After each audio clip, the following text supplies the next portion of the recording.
nascerem, o Senhor já havia falado para a mãe deles: eis que o maior, ele servirá ao menor, porque eu, o Senhor, amei a Jacó.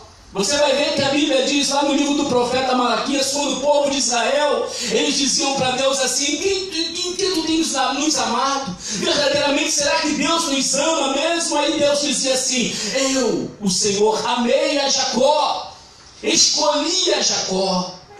E a Edom, ou seja, o povo que descendeu de Esaú, não.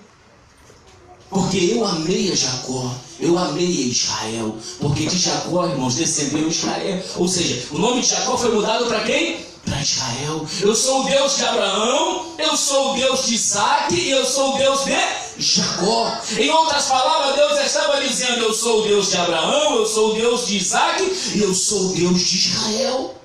Aí você vai ver, irmãos, que Deus amou a Israel. Israel, irmãos, caminhou com Deus. Aqui nesse texto a Bíblia vai narrar que Deus fez coisas no deserto. A mão de Deus estava à direita de Moisés. Aqui nesse texto fala sobre isso. Ou seja, Deus abriu o mar, o povo passou em terra seca. Deus, ele era com o povo no deserto. O Senhor guardava o povo, o Senhor enviava alimento para o povo, o Senhor cuidava do povo. As vestes não se desgastavam, a sandália não se desgastava. Deus cuidava, Deus guardava, Deus protegia, Deus abençoava aquele povo. Deus era para aquele povo, louvado seja o nome do Senhor. Mas uma coisa é certa, irmão, aquele povo, o povo de Israel, até os dias de hoje, eu postei no Facebook uns 2-3 dias atrás, Israel sendo bombardeado, vários mísseis sendo enviados para tentar de alguma forma destruir Israel, acabar com Israel, espalhar Israel do mapa, mas ninguém consegue. Sabe por quê? Porque o Deus Todo-Poderoso é o Deus de Israel, louvado seja o nome do Senhor. E o Senhor diz, independente da palavra que a irmã Débora leu, o Senhor diz: olha, que o Senhor não se esqueceu do seu povo. Essa profecia, irmãos, nós tomamos ela para nós, porque a Bíblia diz que nós somos enxertados em Israel. Nós somos enxertados na oliveira. Mas essa profecia é para Israel. Israel é a menina dos olhos do Senhor. E nós somos filhos por adoção, irmãos. A Bíblia diz que o endurecimento veio sobre alguns deles, para que os gentios, as demais nações, pudessem entrar no plano, no propósito de Deus acerca da salvação. Porque o Senhor já havia dito para Abraão que em Abraão seriam benditas todas as nações ou famílias da terra. Então a salvação seria para todos. Começando primeiro por Israel. Você vai ver que Jesus, quando envia os seus discípulos, Jesus diz: olha, ide primeiro as ovelhas perdidas da casa de Israel, louvado seja o nome do Senhor. Você vê que Paulo, antes de Paulo ir para os gentios, Paulo ia primeiro para Israel. Paulo primeiro pregava na sinagoga dos judeus. Aí os judeus rejeitavam, perseguiam alguns deles, é claro, porque muitos acreditavam. Aí você vai ver que quando Paulo ia e pregava, levantava-se a perseguição, o tumulto, as pessoas perseguiam Paulo, e Paulo ia e pregava os gentios. Paulo ia para os gentios. Por quê? Porque Deus abriu a porta da salvação, louvado seja o nome do Senhor. Você vai ver Pedro indo à casa de Cornélio, você vai ver Deus dando uma visão para Pedro, dando um arrebatamento de sentido para Pedro, mostrando para Pedro, irmãos, que ele iria na casa de Cornélio, que ele iria pregar, para ele não recusar, louvado seja o nome do Senhor, porque até então o judeu, ele não ia até a casa de um gentio, mas Deus estava mostrando para Pedro não chamar de imundo aquilo a quem Deus havia santificado, porque Cornélio tinha um coração voltado para Deus, temente a Deus, e era necessário o plano da salvação, o evangelho ser anunciado para Cornélio, louvado seja o nome do Senhor. Pedro, quando entra, irmãos, ele fala do evangelho. A Bíblia diz que Deus derrama o seu Espírito e todos na casa de Cornélio são batizados com o Espírito Santo, irmão. Oh, glória a Deus, aleluia. O Espírito é derramado sobre os gentios, louvado seja o nome do Senhor. E diz a palavra de Deus que Deus começa a fazer uma grande obra, irmão. E eles ficam maravilhados e dizem assim: como pode? Eles também receberam o Espírito Santo como nós, porque Deus derrama do seu Espírito, como diz a palavra, sobre toda a carne. derramando o seu Espírito sobre toda a carne. Louvado seja o nome do Senhor. Aí você vai ver, irmãos, Deus, aleluia, mediante a fé, nós fomos enxertados em Israel. Mediante a fé, irmãos, nós caminhamos, aleluia, com Efésios capítulo 2, o muro da separação foi derrubado, foi derribado, nós temos entrado, nós temos acesso, o véu do templo se rasgou, hoje Deus te dá o direito da salvação, hoje você em Israel, você vai ver a palavra de Deus dizer, lá no livro de João, no capítulo 10, Evangelho de João, capítulo 10, o Senhor falando, aleluia, acerca do seu povo, do seu rebanho, Deus ele falava acerca de Israel. Mas você vai ver mais à frente, nos versículos mais à frente, o Senhor dizendo assim: eis que ainda tenho outro povo, ainda tenho outras ovelhas, me convém também agregar a estas, para que haja um só povo, irmão, e um só rebanho, e um só pastor. Aprenda, irmão, aleluia. Ou seja, haverá um só rebanho, Israel e a igreja, louvado seja o nome do Senhor, e haverá um só pastor, irmão, Yeshua HaMashiach, o supremo pastor de Israel, o supremo pastor das ovelhas, louvado seja o nome do Senhor.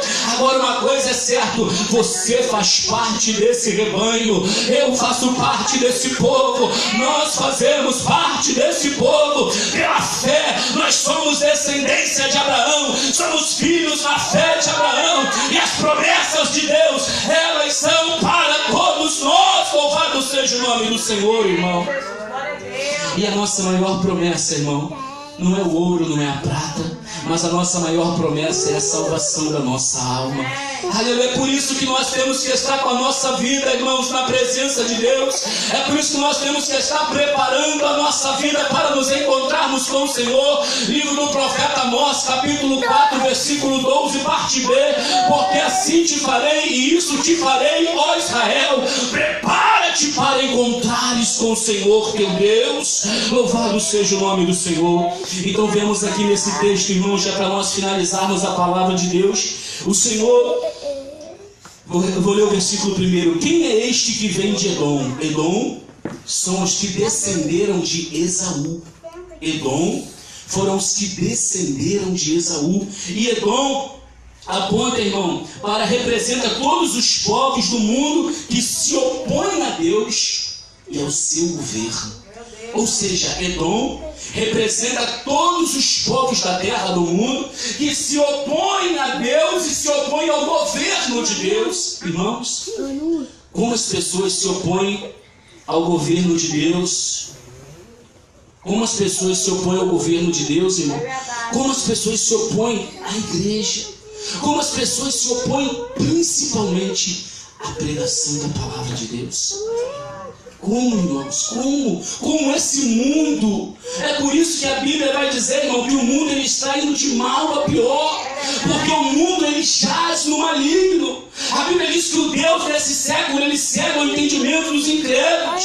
A Bíblia diz que o príncipe desse mundo, irmãos, ele já está presente dominando. E a Bíblia diz que aqueles que andam de acordo com o curso, com o caminho desse mundo, a Bíblia diz, irmão, que eles se tornam filhos da desobediência.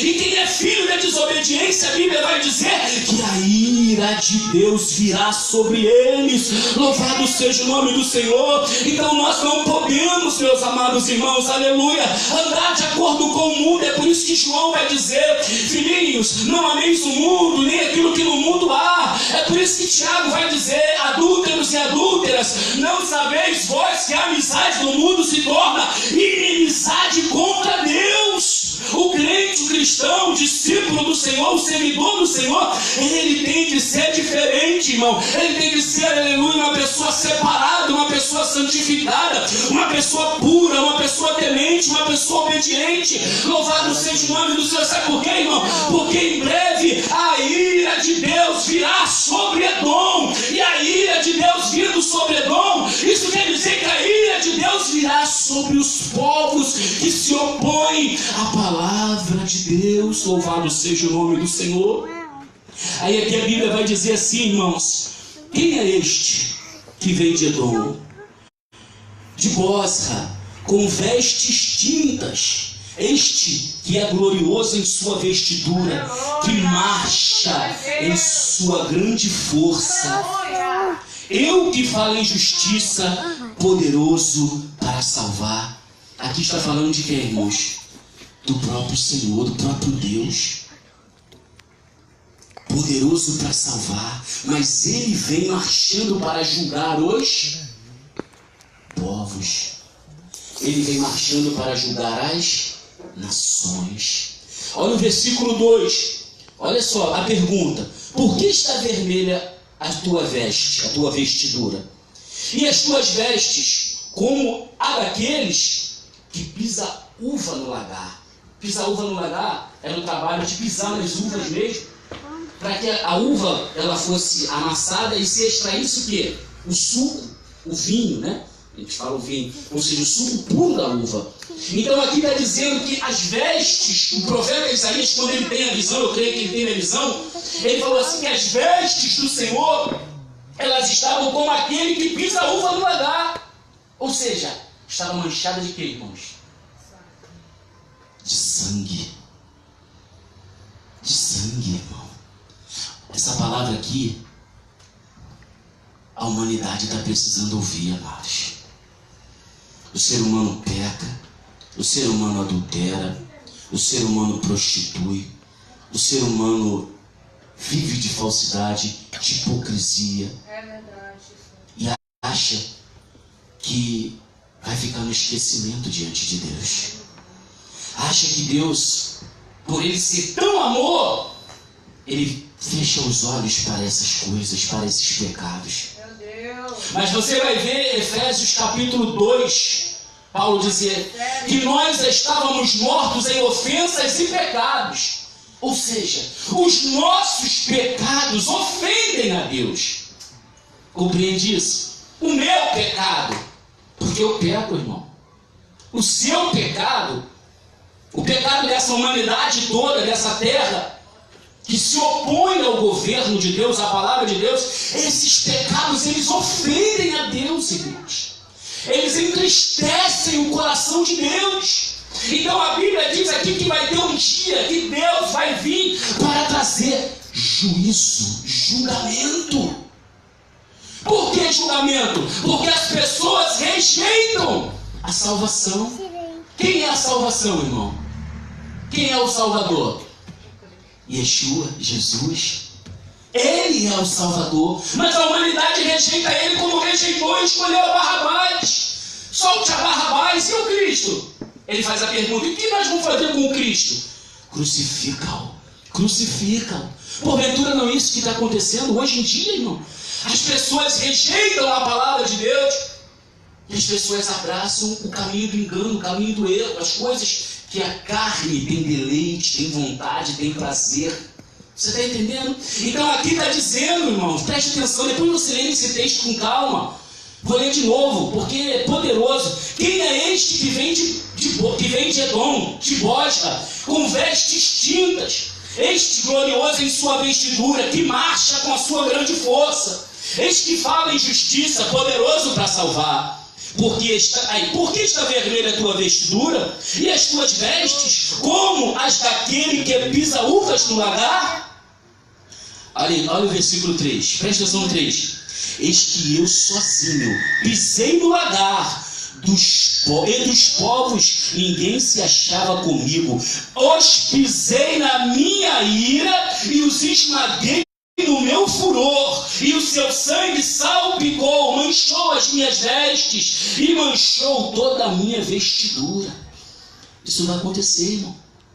Isso vai acontecer. Isso vai acontecer. A ira de Deus virá sobre os filhos da desobediência.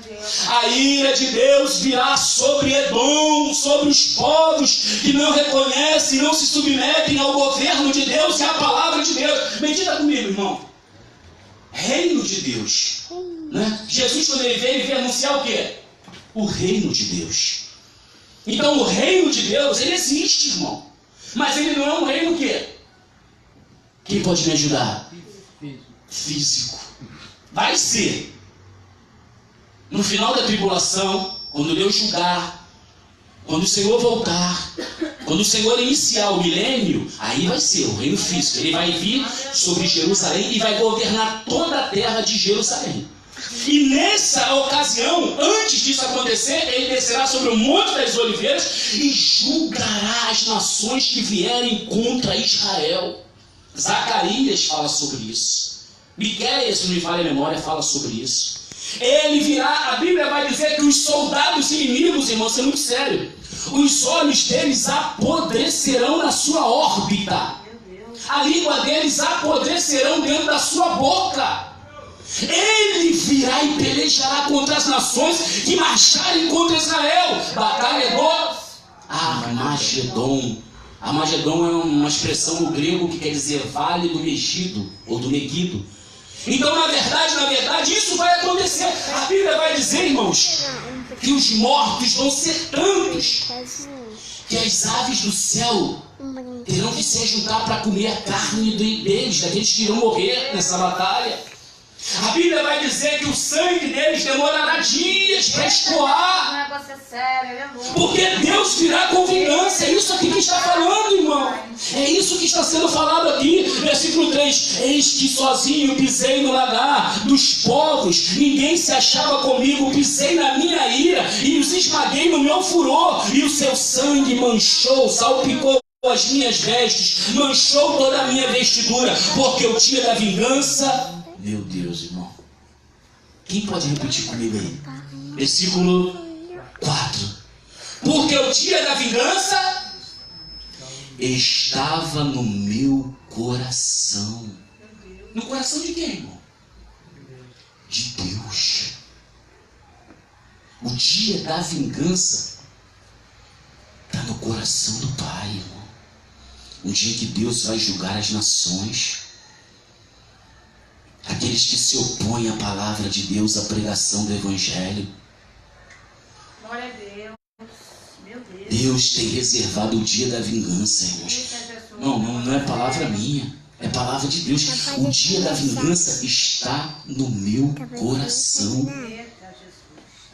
Aí vai dizer aqui, olha, e o ano dos meus redimidos é chegado, ou seja, um momento de salvação para aqueles que servem a Deus, para aqueles que foram redimidos, comprados, resgatados, para aqueles que deram crédito à pregação do Evangelho.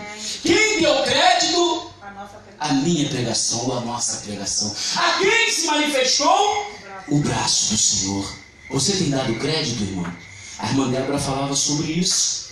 Que o inimigo, irmãos, ele faz de tudo para até mesmo quando a palavra ser pregada, você não acreditar na palavra de Deus. Ou você apenas escutar. Sabe, quando você escuta qualquer coisa, um barulho que se faz, ó. Você escutou, mas você não deu importância para aquilo. Então Satanás, ele faz de tudo para que você não dê importância para a palavra de Deus. Para que você não creia como você deve crer na palavra de Deus. Porque a Bíblia vai dizer, irmão, já estou concluindo, a fé, ela vem pelo e o ouvir pela palavra. Então a fé, ela é exercitada, ela cresce dentro de você através de você ouvir a palavra de Deus. Vou perguntar para os irmãos aqui, alguém já tinha lido esse texto aqui anteriormente?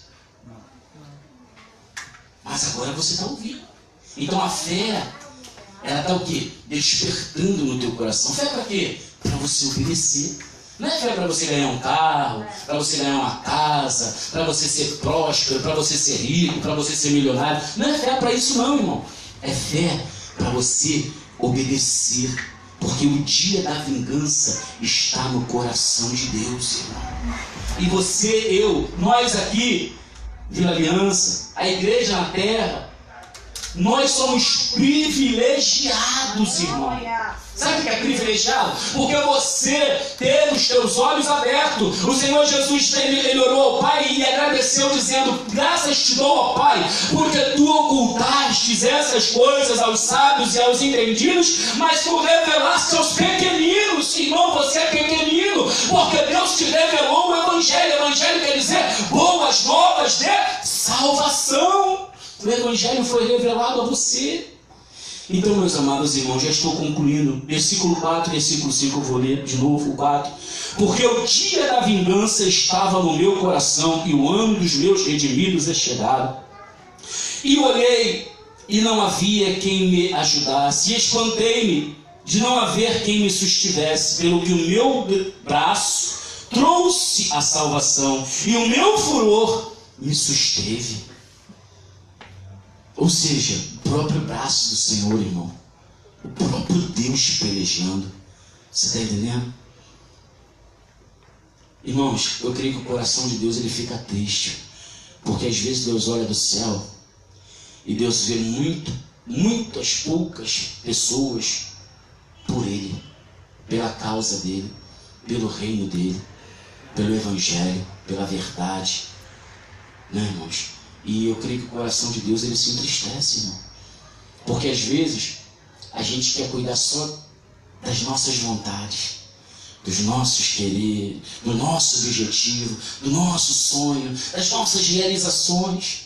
E esquecemos, irmãos, da causa de Deus, da obra, do reino de Deus, do chamado de Deus. Então vamos repetir, vamos ler o versículo 6. E pisei os povos na minha ira, e os embriaguei no meu furor. A sua força joguei por terra. 7. As benignidades do Senhor mencionarei, e os muitos louvores do Senhor, consoante tudo que o Senhor nos concedeu, e a sua grande bondade para com a casa de Israel, que usou com eles, segundo as misericórdias, e segundo a multidão das suas benignidades. Ou seja, Deus sempre usou de benignidade, de bondade, de compaixão para com o seu povo, para com Israel. E aqui, irmão, a palavra de Deus, ela é atual, irmãos. Ela é atual, ela é muito atual. Ou seja, você vê que até hoje, vamos falar no sentido literal, para nós, fica no sentido de profecia, de revelação. Mas, literal, essa palavra para Israel. Mas você vê que até hoje, irmão, Israel é pequenino demais, irmão. O Rio de Janeiro é maior do que Israel. Dá para você entender isso? E você observa, pega um mapa, vê lá onde fica Israel, e vê os povos ali em redor de Israel, que são até mesmo em extensão de terra, são bem maiores do que Israel. Inimigos de Israel querem tomar a terra de Israel, querem acabar com Israel, mas não conseguem, até hoje. Por que não conseguem? Acabamos de ler aqui: as benignidades do Senhor estão sobre aquele povo. O favor, a misericórdia de Deus. E nós, mesma coisa, irmão. Porque nós fazemos parte, mediante a fé. Então o favor de Deus está sobre você, porque você foi comprado pelo preço do sangue de Jesus. Então guarde essa palavra no seu coração, meu irmão. Isso é uma palavra de despertamento, de fortalecimento, de edificação. Um dia, irmãos, Deus virá com a sua ira e pisará, os povos no seu lagar, ao ponto das suas vestes ficarem salpicadas, manchadas de sangue, porque Deus virá com justiça. Mas, finalizo aqui, para o seu povo, para os redimidos, para os comprados, para os resgatados, virá o descanso. Você vê no próprio Shabat, no sábado, Deus falou: 6 dias o homem vai fazer o quê? Trabalhar. Mas no 7º dia o homem vai fazer o quê? Descansar das suas obras. Porque o próprio Deus fez isso para quê? Para dar exemplo. O Senhor descansou das suas obras no 7º dia. Então, irmão, isso é tudo profético, irmão. A igreja, o escritor aos Hebreus, não lembro se é no capítulo 4, não recordo agora o capítulo certo, mas o escritor aos Hebreus diz assim: resta um Shabat, ou resta um descanso para o povo de Deus. Ele falou ali do milênio, quando haverá o descanso para aqueles que serviram a Deus. Eles descansarão das suas obras, do seu sofrimento, da sua angústia. Então, meus amados, tem promessas para nós. João 14, não se turbe o vosso coração. Crede em Deus, crede também em mim. Porque na casa de meu pai há muitas moradas. Se não fosse assim, eu não vos teria dito, vou preparar-vos lugar. Que Deus nos abençoe, amados. Deus tem um descanso para o seu povo. Vale a pena você sofrer, vale a pena você suportar. Deus tem um descanso para o seu povo. Que Deus abençoe os irmãos em nome de Jesus, Yeshua HaMashiach. Amém, irmãos. Glória a Deus.